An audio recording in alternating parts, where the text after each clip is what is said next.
Did you know na marami pa rin confused dito sa Galatians 5:19 na ang gawa daw ng laman ay ang pakikiapid, kahalayan, kalasuan, pagsamba sa Diyos-Diyosan, pagkukulang, pagkapuot, pag-aaway-away, pagselos, pagkagalit at kasakiman, at pati pagkakampi-kampi, pagkakababagi. Diyan maraming nalilito. Ano ba ang gawa talaga ng laman? Sa kaning baboy ako nabubuhay, hindi sa laman. Huwag ako. Kapag hindi natin alam ang konteksto ng Galatians 5:19 ay talaga maliligaw ka lalo na nangangaral ka pa. Kaya alamin mabuti. Sa verse 1 pa lang, sinasabi na ang patnubay ng Espiritu Santo. At kung pinapatnubayan ka ng Espiritu Santo, ibig sabihin, kinikilala mo ang Diyos at tinanggap mo yung biyaya niya.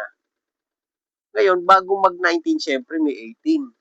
Ang sabi sa 18, kung pinapatnubaya kayo ng Espiritu, wala na kayo sa ilalim ng kautusan.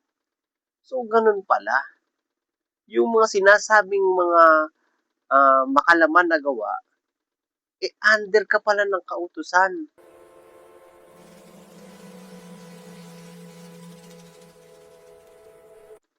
Ang tinutukoy ni Pablo rito na habang sinusunod mo ang kautusan, lalo mong nagagawa ang kasalanan.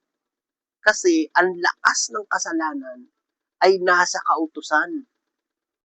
Mag-aaral kasi kayo, huwag dampot ng verse. Sabi sa Romans 5:13, for there is no law, there is no sin. Kung walang batas, walang kasalanan.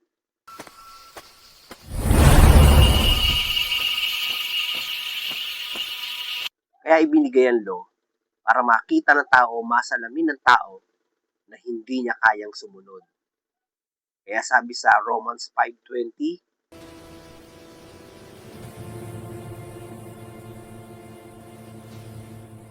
when the law entered, the offense might abound. Ibig sabihin, nung pumasok yung batas, lalong namaga ang kasalanan. Ito ang hindi ko narinig simula noon at kailan lang inireveal ng Diyos. When sin abound, grace abounds all the more. Amen? Tayo ay karito, blessed and highly favored. Did you know?